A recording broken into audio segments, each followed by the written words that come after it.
This is Hooke Court in Dorset, and we reckon that most of what you can see here dates to the English Civil War in the mid-1600s. But there are clues that there was once something much older and grander here. Take a look at this. You see this huge moat? That is in the back garden. Now, as far as I know, a moat means a castle or a grand medieval house. So on this island, there could be something here from the Middle Ages, maybe even from the time of William the Conqueror himself. These days, Hooke Court is used as a school, and the teachers would love to be able to tell the kids more about its history. But you don't know very much about it, do you, Mandy? No, not very much at all. And we'd love you to find out more. So who is it that Mandy's called in? Time team! And how long have we got to find out anything? 3 days! Do you think we'll find anything under the grass, JJ? Yes. What sort of stuff? Brick walls and doors. Yeah, we always find brick walls, but not doors so often, do we? Keep your fingers crossed.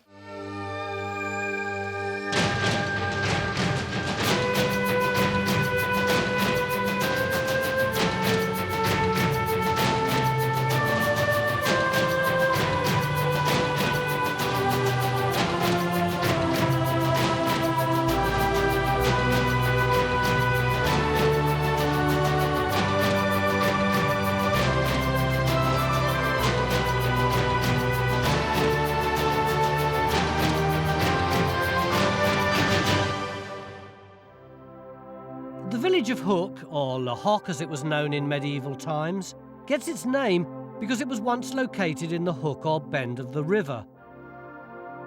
Hooke Court School, situated on a ridge of high ground, would always have been a prime spot for occupation.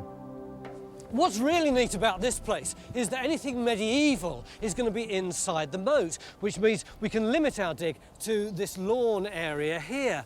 Already we've got Geophys looking for any potential buildings under the lawn. We've got Henry and Stuart over there. They're trying to work out the full sweep of the moat. And on the other side of this place, there's Jonathan looking for evidence in the fabric of the building itself. And we've got Sam, our historian, trawling through the records. What do we know so far? We've got a lot of names, some of which go back to late Anglo-Saxon times via the Domesday Book. Wow, that far. But how it relates to this site remains to be seen. We've got lots of bits of information, you see, of different dates, but it doesn't sort of hang together. I mean, for example, it looks as if the whole place is burnt down in the Civil War. It is quite hard to talk to him properly when all this is going on. What's all this about? I broke another limb, I'm afraid. I did one of my plummets off a wall. I think it's probably another excuse to prevent you having to do any digging. Jonathan, is all this from the Civil War? Well, the thing is, I think it's a good deal older. Now, the central problem is the Victorians are too good at neatening things up, OK? Here's a photograph of it. Take the porch out of the equation. Yeah. The Victorians added a porch and this extension.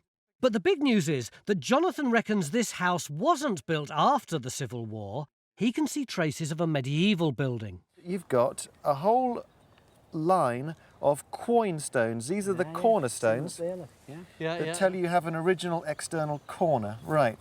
So you have those on both sides. Yeah. There. Then what you're left, this goes up to about that high, so you've got the makings of something like a block, possibly a tower block. An analysis of the different window styles has enabled Jonathan to work out the story of this building. I would guess that this whole area is a 15th century block, to which was added a Tudor block there, a bit of refenestration going on, and then there's the 17th century upper story. This is the Civil War. This is a Civil War thing, which neatens up the whole thing. But these tiny medieval windows are the best clues because they tell us about the function of the original building. These are lighting small chambers of bedrooms. These are garderobe chambers. So it's smart lodgings. Yeah. Jonathan reckons this was part of a medieval manor house, and he's got Victor to sketch what it might have looked like in the 15th century. So which would be the bit that we can currently see? We're standing about here looking at the remains of this. But beyond that tower, well, there are a whole array of standard features in a medieval house. We've got, for example, the gatehouse there, and that leads you through to a great hall. But, you know, the gatehouse might have been on another side. The hall could have been elsewhere. So clearly this accommodation block wasn't destroyed by fire during the Civil War, but it's the only bit that still survives. Our job is to look for the rest of the manor house, which should be in this area defined by the moat. Sounds quite easy, doesn't it? The trouble is, there could be 500 years of different buildings buried under this lawn, because the Domesday Book records that there was a manor here way back in the 11th century. Knowing it might be a tad complicated, Mick wants to wait for Geophys to survey a large area of the lawn before we decide where to dig. This also gives us time to talk to Christopher Reed, who was deputy headmaster here in the 1960s. He's brought some photos to show us of a now demolished north wing. So over here, this is where we were all looking at the front of the building this morning? Yes, yes. So what's this building here? This is the building that was demolished. Crucially, these photos show that the old north wing was originally part of the medieval manor house. Jonathan, what are these things here? Well, beautiful tall windows. I mean, for the point of the arch, I wouldn't be surprised if that's a 15th century one. But is that the only one, Chris, in the facade? No, I think there are others along the wall between these buttresses, which you can see evidence of buttresses. Well, here it is. Look, it's been opened up. So is that what you did to have a look? Oh, I didn't do it, it just fell. That's what they all say, isn't it? So what happened to all the stuff that they knocked out? Oh, carted away, carted away. Chris has always thought this building must have been the Great Hall, but Jonathan's not so sure. Some way above these arches, and you'd expect a hall just to be a single-storey building, but this looks like it's 2 floors.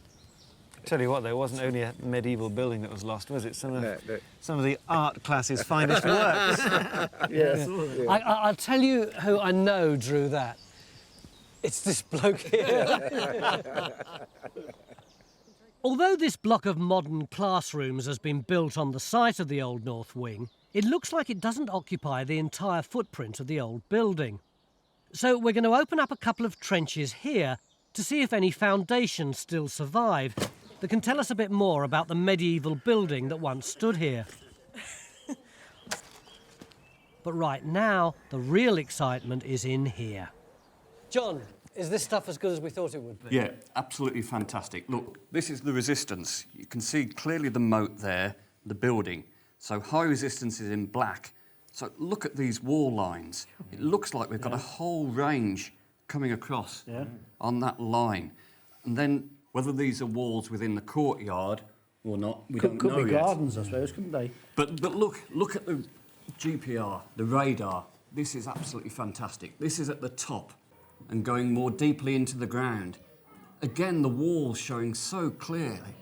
So what's that? That's only 12 centimetres down there. We're doing it in spits, sort of 10 centimetres in size. What's this big blob then? Whether that's a large fireplace within the 2 walls. Yeah. What's the distance between the two side walls? How wide is that range? Well, that's 20 metres. We're talking 15, 16 metres. That's a big building.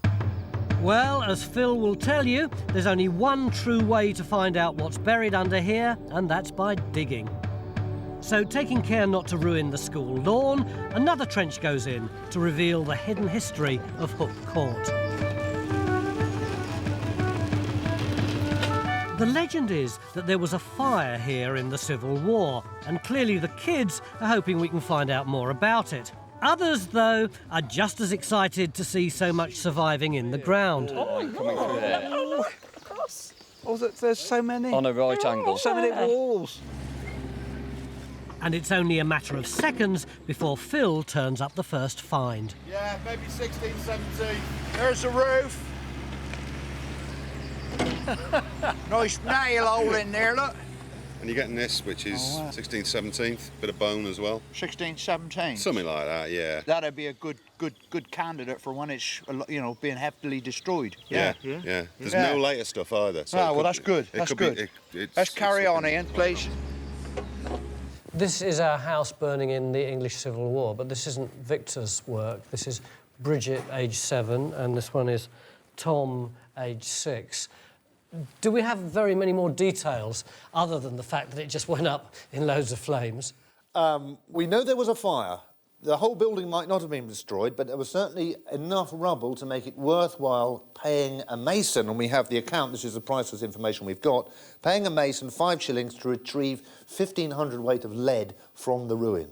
Who owned the place? At that time, it had been just sequestered by Parliament from John Powlett, the 5th Marquess of Winchester. This is the guy who owned Basing House by Basingstoke, which we dug, what, 4 or 5 years ago? Exactly, yes, a very interesting guy, a great siege, dramatic moment in history, and John Powlett was a very senior royalist figure and a focus for resistance to Parliament.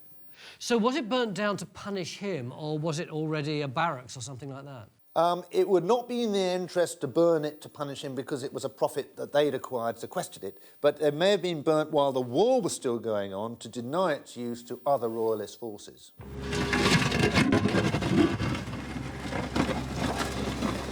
Wait. Oh, look, there's the... Yeah. There's a new break. Got the full profile. Oh, no, look at that. Yeah. Full profile. I bet that bit goes on the top as well, does it? There you go, Mike. Does that go in? No. Oh, it's a spout, isn't Yeah, it? it's a big panchion. Look, big bowl. yeah, there's a spout, look. Yeah. That's the sort of thing you'd be expected to see in the 16th, 17th century. Away from the excitement of the trenches, Henry's got the job of finding the complete circuit of the moat.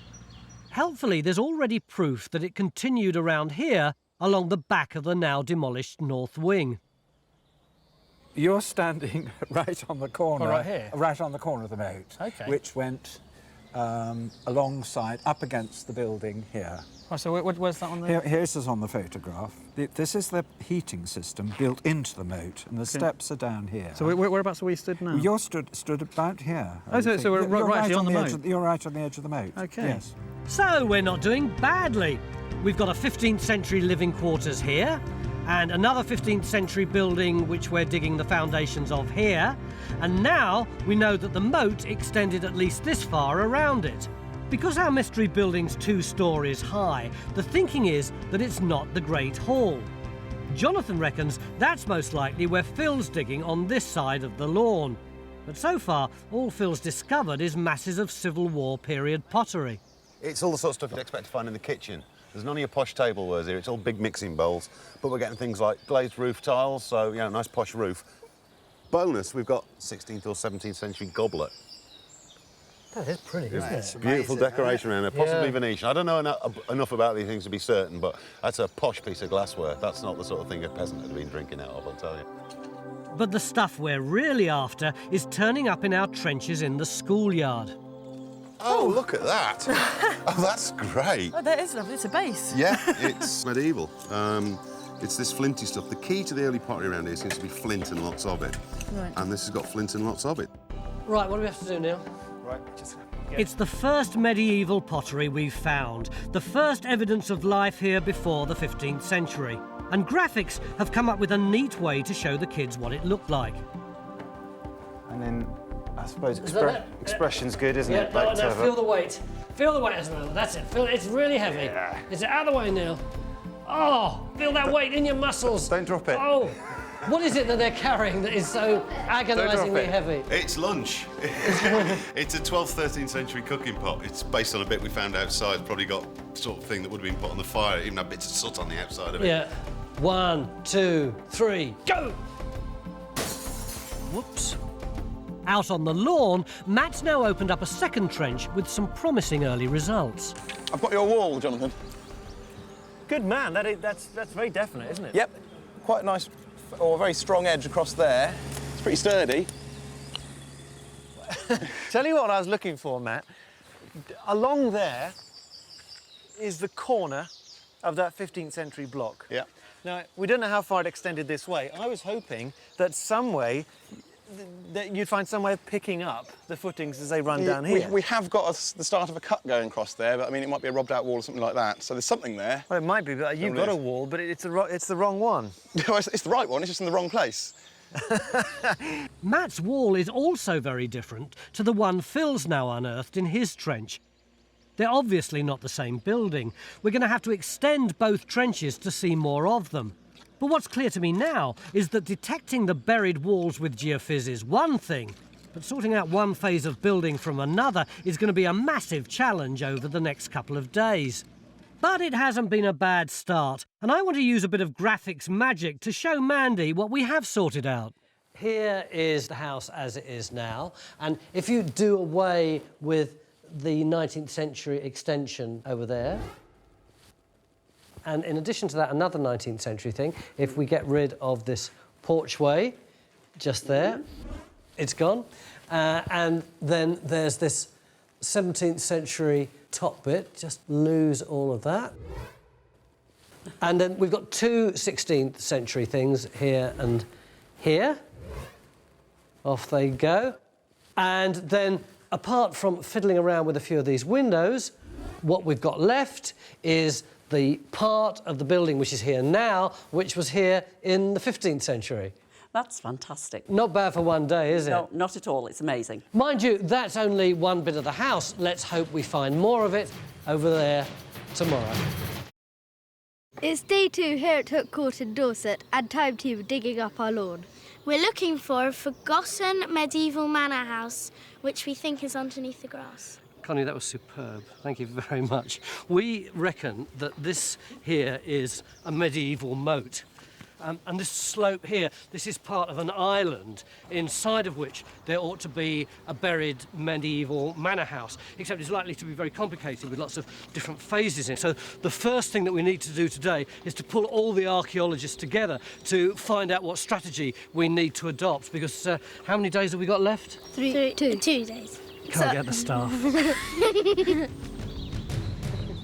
Yesterday, we opened up 2 trenches to look at walls that we thought might be part of one massive building, the Great Hall. But it soon became clear that this wall in Phil's trench is very different to the one Matt's unearthed here. Matt's wall there is 4 feet wide. That's a socking great piece of kit, and that held up a big chunky roof. Thing is, we don't know what that building was. That's the point. Well, we've got some clues, haven't we? Look at the size of these roof slates. Presumably there's something there that's really big. Heck of a roof to hold that lot up, isn't there? But the function, what is it? Was it a hall? I mean, what does this shape suggest? I mean, I'm seeing it now at a slightly larger resolution, and to me, there's a rectangle there. You could interpret that, couldn't you? Yeah, but there's another one coming in this way. So what they're implying then is that this is a palimpsest. Oh, very good. You've learned something. It's lots of different walls from different periods. That's right. Exactly. And I think to understand these two, we've probably got to link these 2 trenches up and actually see what the relationship of those are. Because they're clearly, as Phil says, they're clearly different. Do you think it's fair to say that there is a Great Hall here, but we just can't see it? It's somewhere in there rather than being the thing itself. I think we might be looking at a narrower building than was first suggested by the geophys, but I think Matt's trench is the key one. There lies a large building, and it's finding the opposite wall of that on which this roof once stood. As well as looking for the other side wall of a possible Great Hall, Mick wants to put a trench in to find the end wall. But it looks very complicated in this area of the geophys plot, so how do we go about digging it? So what, would you put a diagonal in to look at that? I prefer an L shape. Okay. No, don't laugh. I never laugh at you, Phil. Look, you do all the time. Look, now the fact of the matter, you want to go right angles across a wall. So I think so anyway. Yeah. So the first job is to extend Matt's trench to see more of the big wall, and also to join it up with Phil's trench, which hopefully will reveal another 4-foot wide wall to locate our Great Hall. You can see the date. We've got the pieces of paper with the date of it all on. All the pottery has been put into a timeline for the kids, and the bulk of it comes from the 17th century, when it looks like many of the buildings were demolished after having been damaged in the Civil War. Tom, any ideas why you think there may be only a few pieces of pottery here? JJ, possibly? They haven't dug deep enough. Possibly, they might not have dug deep enough. Anybody know what that is?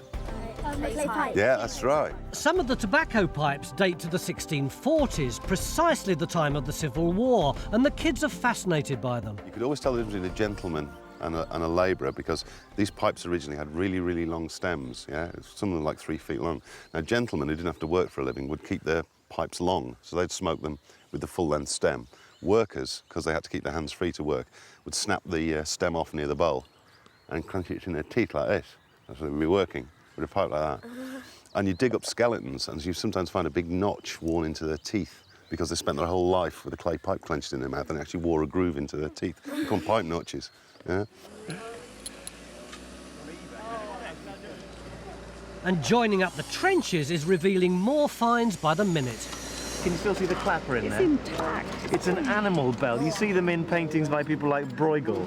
This one's got decoration on it that looks like Look it's... at this. Yeah, possibly Jacobean, Elizabethan Jacobean. Typical kind of thing you see on wood carving as well.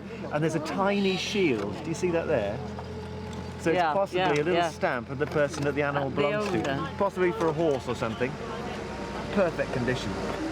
There's another lamp just here. No. There. Now, is that arrow above the blip? Yeah. Yeah, so that tells you that that blip on the screen is where the wall is. So you could actually put the cane in, like we've done, and mark the position of the wall.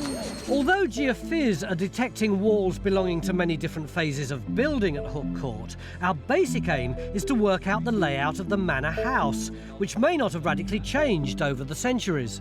We know in the 15th century that there were posh living quarters here and another as yet unidentified medieval building here with the moat going around it.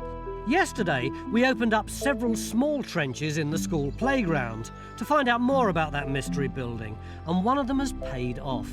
This small trench has revealed the remains of a spiral staircase, although it's difficult to see as only the base of it's left. Can you see the curving face of the stones running around very that slight way? curve, yeah. Very, very slight. You're actually looking at the outer casing of a spiral staircase. So we now know that there was a spiral staircase linking the two medieval ranges. But the trenches haven't given us any clue about the function of our mystery building. That may not matter, though, because Mandy's dug out a plan given to her in 1994 by an architect who lived here as a boy. His dad, in fact, was the butler here in the 1940s. So what the butler's son saw, is it? Yes. So this is what he could remember of the arrangement of the building, is Exactly. Jonathan can't believe his eyes. This is a detailed plan of the now demolished north wing. Hey, now that's interesting. Look, you see he's got two buttresses there. Yeah. And between them, just there, he's got what he writes as garderobe opening. This is a loo, in fact, in the wall. So what that means is, the garderobe chute for human waste spilling out on that side of the window. That's right, and he did talk about that as well, Right. that he could remember that it was there. Do you remember using it? No. No, OK, all right. So the presence of medieval loos tells us that our mystery building contained living quarters. Where the biggest windows are, in the sleeping... With the position of the privies key to sorting out the layout of our manor house, Jonathan's gone to take a look at some that still survive a few miles away at Woodford Castle. Oh, But right, so, yes. looking for... Well, that'll do. That'll do. Look, that's a garderobe opening right there. You can get your arm in there. Wow. Under there, yeah. It's still there. It's blocked up now, but that's a chute coming down from, presumably, that chamber. Mm-hmm. And everything comes hurtling down here and is either collected in buckets and tipped out elsewhere into various middens or spread on the fields. Yeah, what a lovely job. Or it's scoured out by a moat. I'm not sure which in this case. The garderobe was next door to the room where you kept your clothes. Oh, you beauty. It's a lovely one. It's got Wow, look at that. It's got a restored seat. Hang on, I need to... There we are. Oh, my goodness. Little practical demonstration. How amazing. And you've got a lovely little light for reading, perhaps? Or... Put your hand over here. Oh, it's freezing, freezing. Do you feel the draft? Oh, my goodness, I can see right down it. Wow. But I mean, it's almost still usable. But think about how this would work, though, if you're storing your clothes in the room next door, which is why you need a big space just for washing your hands, you know, and you had... And the draft comes straight up. The ammonia comes up. It's going to be through your clothes, isn't it? And it's going to keep those moths at bay. So it makes a lot of sense, actually. Yeah. And you get a splendid view as well. You could stay here for hours. That's lovely. My turn. Remember to put the seat down.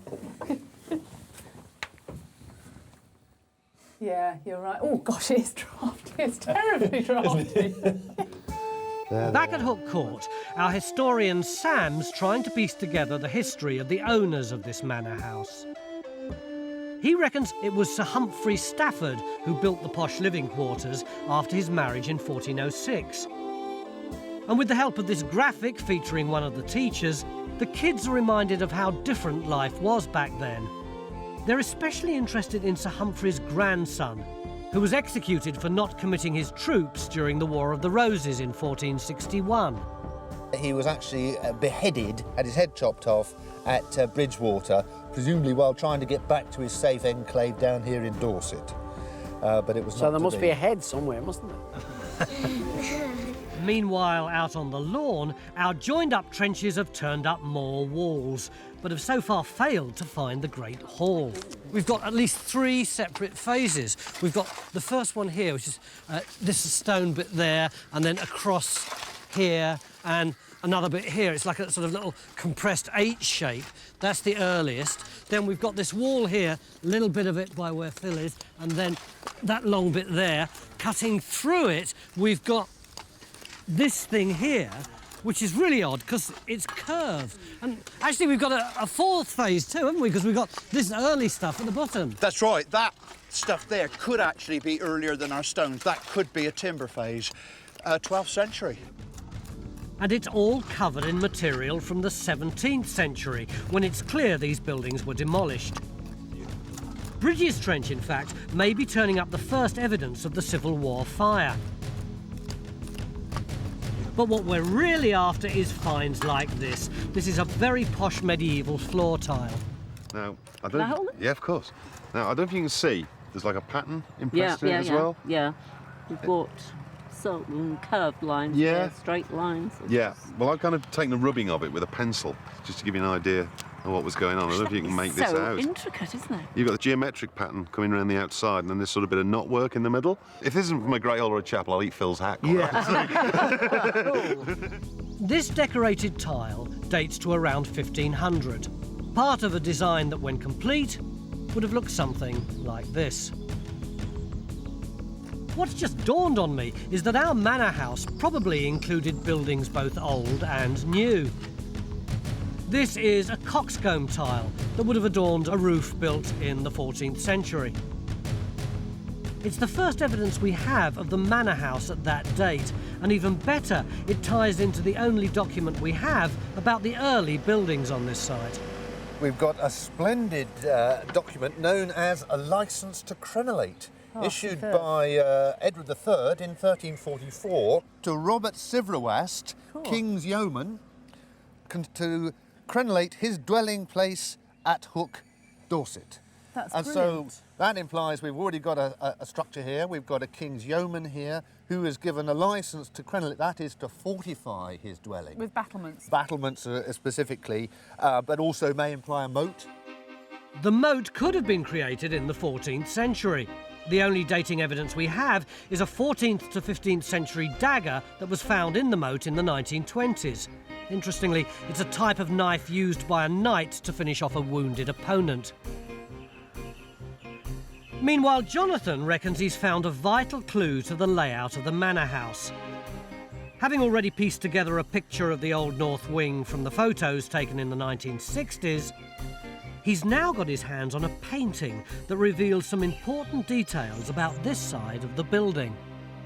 He's taken the trouble to show an arch there, a little bit of another one too, but that's a tall one, and it looks like it was a route through into the courtyard. It would bring you bang on line with the low end of a hall, wouldn't it? You're thinking of gateways, aren't Yeah, you? I'm still Something thinking like of that. gateways, yeah. No, that squares well with looking at the entrance into the complex as a whole, which seems to be the way we drive up the road. From that way in. Yeah, and Right. through the gate where the kids come through, just there. So now we know the Old North Wing was actually the gatehouse, the entrance into the site. Bizarrely, in the 15th century, you were often welcomed into a courtyard house with lodgings with loos and a drawbridge. You had to make your way past the bogs to get in the front door. This is an important discovery because typically the Great Hall is situated opposite the entrance, so it should be in the middle of the lawn, more or less where Bridge has opened up her trench. Given this news, Bridge in fact is wondering if she may have found the Great Hall. She's got bits of decorative stone from a medieval window, and this stone slab that would have supported a large post. That could be the crown jewel of the entire dig. if it's in situ. Now the most recent discovery that there's a wall coming through here has got our expert thinking. So after a few calculations... If we're talking about 16-foot units, which is your regular medieval pole that a mason might use to set out a building, and occurs time and again, what you've got from that stone to this wall is about 8 feet. 8 feet. A bit of measuring. That's 32. And the realisation that we have another wall coming through. I didn't know you even had a wall here. Well, I didn't realise that Joe had already started cleaning it until I just walked up here. Joe, your achievements are very understated. Jonathan's now thinking we may have found our Great Hall, although its position seems different from what we expected. For the last 2 days, we've been looking for a Great Hall, and we thought we'd got one in Phil's Trench, going all the way down here. Pretty long this is. There was a big pad here for a big column to support the roof there, going right down to there. But just in the last few minutes, our ideas have completely changed. Why, Jonathan? Because I was looking for the logical solution of a hall going in that direction, but Bridget has turned me 90 degrees and persuaded me that it might be to do with practical expediency of an old hall sitting firm on this site while the rest of the manor develops around it. With a wall there and a wall there. You've turned Jonathan 90 degrees. This is your theory, right? And you're absolutely convinced that this theory is right? I'm determined that this theory is right. John, what do you think of this theory? Well, I hate to say it, but I'm not for turning. Who's right? We'll find out tomorrow. Beginning of day 3 here at Hooke Court School, where we're looking for a medieval manor house. And the kids have been keeping diaries about the dig. This is from day 2, Seema wrote this. Today it was really cool because the 6 of us went to wash the pottery. We also saw a cow's jaw, which was interesting and disgusting at the same time. And this one from Connie. They filmed me saying they hope to find a forgotten medieval manor house. I found it quite hard because there was a big fluffy thing in my face. That's your fault, Steve. But the big news for us on day 2 was that right at the end of the day, we thought we'd found one of the major buildings stretching from here right over to here, except that Geophys disagreed. John, everyone was so excited and you brought their dreams crashing to the ground. What was the matter? Well, it's just the interpretation of the Great Hall being here. I think it's where Phil is, where all the action is. That's where all my strong signals are. I do have things coming out here on the geophysics. They are clear, but not as good as over there. Last night you were very quiet on this debate. Yeah, I was thinking a lot about it. And, I mean, I think, for what you've just said there, I think we've got to join these trenches up here anyway. Which ones? This one that Bridget dug yesterday with the ones that at the far end that Matt was digging. I think we need to see the whole of that, so we'll link that up anyway. But that's not going to tell us anything about what's going on over here. No, I think we need a hole on that, actually. That's the only way to resolve whether it's what you think it is in the ground or not, is we just pop a hole in and have a look. So we're opening up a trench here to look for the other end of what might be a great hall running in this direction. And we're joining up our other trenches on this side of the lawn. Our basic aim is to work out the layout of the manor house. So far, we've established we've got a posh accommodation block here and a gatehouse building with guest lodgings attached to it just here. Now we're investigating the idea that the Great Hall might be aligned north-south instead of east-west as normal. Jonathan's looking at how this might work in terms of the other buildings. Now, if you do that, you see, you've got to get in one side of the Great Hall, so it's not easy unless you stick the buttery and pantry at one end of it again. Okay, let's move it up a little bit. That's it.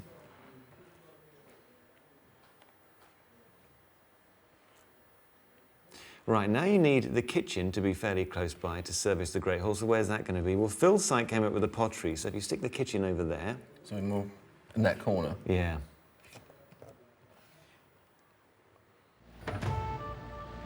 Whether we solve the puzzle or not, the kids are simply amazed at how much history is buried under their school lawn. The roof tile, I think, is it? Yeah, looks like it. And these tiles are sort of 14th, 15th century, but they're in a 17th century deposit, so it looks like the late medieval roof still standing at the time of the Civil War, and then a whole shooting match comes down, you know? Yeah. The school timetable's been amended to allow the kids to help as much as they can. What's a rim of something? Some of the older kids are having a go at advanced geophysics. Who knows, they might be able to spot something we missed. Or maybe that there could be actual building and that could be a wall alongside it. Yesterday they helped to survey this area of the lawn, and today we're opening up a trench that they'll help to dig. It's targeted on one of the clearest anomalies on the Geophys plot. Well, that's this circular feature on here, look. Oh, wow. It's a very, very obvious feature. There's been a lot of debate about what it might be, but I think my money's on it being a dovecote. Using the magic of graphics, we're able to show the kids the scale of the medieval buildings. These two are walking through what would have been the entrance to Hooke Court back in the mid-1400s. Anyone entering the site back then must have crossed a bridge, because we now know that the moat came around in front of the gatehouse. But the big news today is that Stuart doesn't believe the moat ever completely surrounded the manor house. In fact, he doesn't even think this is a moat. Well, what do you understand by moat? Well, there's knights in armour outside, and they're trying to get into the house, and they can't because there's this big defensive feature. Yeah, that's the problem I have when it comes to this. Everybody uses the term moat. I mean, I prefer to use the term, at the moment, a water-filled ditch. Strictly speaking, a moat is a defensive ditch, but Stuart thinks this is designed to impress people rather than keep them out. This was dug in, say, the late 14th century. People aren't really digging defensive moats in a way, because the nature of the buildings are changing, the nature of the society is changing, and you're starting to get people thinking about decoration and ornamentation and gardens even. We've been drilling holes into our water-filled ditch and discovered that it's much deeper here compared to where it bends around the site. What's now clear is that this arm of the ditch must have been an extension added in Victorian times, because it doesn't exist on this tithe map drawn in 1840. So that arm of the moat really potentially only appears between 1840 and 1889. The strange shape of the ditch shown on the tithe map has got Stuart thinking about the earliest occupation of this site. Our historian Sam has been piecing together the early history, and amazingly we've got the name of someone who was lord of the manor here nearly 1,000 years ago. Alfric, who we know from other references in the Great Survey, was a king's thane. That is, a warrior who holds special allegiance, personal allegiance to the king. Indeed, this estate would have been given to Alfric by King Edward the Confessor himself. But what's particularly interesting about him is that he is still a king's thane in 1086 at the time of the survey. In other words, his allegiance switches from Edward the Confessor to the new Norman King William. It's rather unusual, isn't it, letting an Anglo-Saxon stay on? Well, you might think it, whether you look the way some people go on about the Norman conquest, but there was a lot more continuity, I think, when we actually look at some individual test cases, and is often assumed the case. So we've got some high politics going on here too. We have in the background. Is the implication there, then, that Alfric would have actually lived here? There's a possibility of a Saxon residence here? That is a very reasonable inference to make, not least because we've got so many good analogies for what are called thanely residences, which are often the basis to later Norman strongholds. And we know from analogous sources, you may have heard this, Stuart, that a thanely residence has to include a major gatehouse and a belfry, curiously enough, which implies a stronghold. Yes. Stuart's thinking it's possible that the ditches shown on this tithe map might be part of the early Saxon manor, and we'll hear more about that later. Phil, meanwhile, still trying to solve our puzzle of walls belonging to the medieval manor house. Need the front door to go with this now, don't you? Well, I know. It's the masses and masses and masses of pottery. Yeah. I mean, look, that's all the same pot. Yeah. It's all the same sort of 16th, 17th century stuff we've been getting from all around this area, isn't it? At least this trench has turned out to be relatively uncomplicated. As Mick predicted, this is the remains of a dovecote. You popped in there. Yeah, mind on the plastic. You know, we call them dovecotes, but it's for pigeons. And do you know why they would have kept pigeons? Wouldn't they use, they would eat some of them? Yeah. And wouldn't they use the droppings as manure? Very good, yeah, and the feathers for pillows and stuff like that. It's a pot in there, you can see how it's made up. Okay. So how old is this dovecote? Well, we've got a record of a dovecote here in 1361. Okay, so that's very old indeed, so... 600 odd years, yeah, it's about right. It's about right. So I've been here 6 years, and... You're a mere young whippersnapper, though, you see. Yeah. Things seem to be going well over in the middle of the lawn too. I think it is. It is. It is. Lovely. It's the second piece of medieval glazed jug. We'll have a whole one by the end of the day. You'd hope so. Where we're looking for the other end of the Great Hall. And it looks like we've found it. Whether it goes that way or it's coming this way, we shall need to actually... No, it definitely does that. Right. Comes underneath here and then turns. But it's still a question whether it's the corner of the Great Hall. Well, that's right. It's pretty massive, though, isn't it? It sounds massive. Meanwhile, at the other end of our possible Great Hall, another intriguing find is about to emerge from the soil. It's not a bit of copper pipe, is it? A bit of water pipe or something.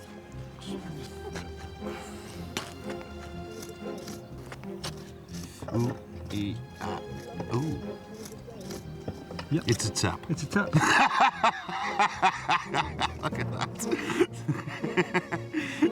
This is actually a very rare find. Mick reckons it could be as early as 15th century. I think this is the best find we've had on the site, don't you? It's the best find we've had for years, that is. You really think it's that important? Yeah, I think it's very important, yeah. We're so used to them, we forget that until the 19th century, they're very, very rare. Yeah. You know? Yeah. This tap is likely to have been used with a cistern like this. It means there was running water here, and our manor house is even posher than we thought. But now it's late afternoon and time to start wrapping up some of our trenches. As you're taking the eggs and the young birds out into a sack or a bag or something, you just push yourself round on this central post. All right, so you can rotate your... You can go right the way around the middle, you see. The essential finds here were these pigeon bones. And we can now show the kids what the dovecote looked like, in position on the lawn and inside it. We reckon it could have held 1,000 birds. I thought I'd try and give you a different perspective on the place, and that's... Stuart's ready to tell Mandy how important this site was way back in Saxon times. But first, he's got to break the news about the moat. It wasn't always like that. On the tide map of 1840, the moat came all the way down like that. I don't know if you like that idea or not, but it's much more interesting. If we move out from here and look at it in the wider landscape, this is footage that we shot from the helicopter yesterday, and the moat, as it were, is in this area here. And you can see as we come away from the site that you're at one end there of a long ridge that comes down here. Can you see? Yes, it's very clear. You've got a valley down here and a valley down there, here. Which is totally different to what you would think. It's a very distinct... realise that, You don't, do you? Until you get up above it and see it. But Stuart's keen to point out that this is the real boundary of the manor estate. The house and moat only occupied a small part of it. The road bends around the edge of the manor, a classic piece of landscape analysis. But what he's most excited about is that the ditch as recorded on the tithe map is probably Saxon, designed to stop anyone coming along this ridge of higher ground. This is a classic location for a residence of somebody quite important in the Saxon hierarchy. So there's a very strong chance that under here somewhere is that Saxon residence. So what was the ditch of the Saxon fortification, as it were, was reused in the Middle Ages as a garden feature, as part of the Hooke Court, as it were. And this is Victor's picture of what that Saxon stronghold might have looked like. But right now, I want to know about our medieval manor house. Have we found the other end of our missing Great Hall? Lads, if we're going to work out what's here, we're going to have to do it fairly quickly, aren't we? All right. Bottom line is this. We do have a medieval building where we're standing, and it turns out that the 16-foot grid that medieval builders loved was used. It's 16 foot wide and it's 48 feet long, so that's very neat indeed. And it's probably 2 stories because there's a pad with an oak post supporting the floor deck, so I reckon 2-story building. And which way does it face? It goes south to north, so it's not going to be a chapel, and it's not linked, as far as we can see, with our surviving tower, so it's a mystery, isn't it? It's certainly not a grand hall, though. No, not a I great mean, hall. that's the main thing, unfortunately. So does that mean you do have to eat humble pie or don't have to eat humble pie? I'd have said 50-50. Right. Pie, but not very humble. Medieval great halls typically looked like this and are open to the roof. Although the structure we've found is of the same high quality, it's 2 stories high and narrow. Having consulted his books, Jonathan's suggesting that this could be a rare example of a first floor hall. A few have been known in Dorset. This would mean the end of the Great Hall would have lined up with the arched entrance into the manor house. Some of the team aren't sure about Jonathan's latest theory. So where do they think the Great Hall is? I don't know. I think there's a very, very big building going back that way. Which I think is what I was saying last night. Do we have time to put in a test No. pit or anything? What's really needed on this site is to open the entire lawn, but of course that's not possible in 3 days. What we're suggesting is that perhaps this corner here is the corner of a big building that runs back down there, and that all this rubble in here is actually the fill-in from where they've actually taken the stone out. If Phil's right, then the Great Hall would be situated here. Jonathan, though, doesn't agree. He thinks this building is more likely to be a large barn, in keeping with the pottery finds from Phil's first trench, which turned up lots of big dishes like this. This is a settling dish for making butter. We have to go with our expert's conclusion that this 2-storey building was a first-floor Great Hall, giving us a manor house that looks something like this. Our reconstruction shows Hooke Court in the 15th century, the period when we know most about it. But we think this is pretty much how the manor house would have looked at the time it was set on fire during the Civil War. Soon after, all these medieval buildings were demolished, leaving only the posh lodgings and the gatehouse building standing. These, it said, were much repaired in 1647 by this man, the Duke of Bolton, once the family had their lands returned to them after the Civil War. Finally, there's a small presentation to make. Well, you want us to find out about the history of Hooke Court. We may not have done the entire history, but we have done the entire owners of Hooke Court in chronological order. Fantastic. The genealogy Wow. of your school. Thank you very much. It'll have pride of place in the court.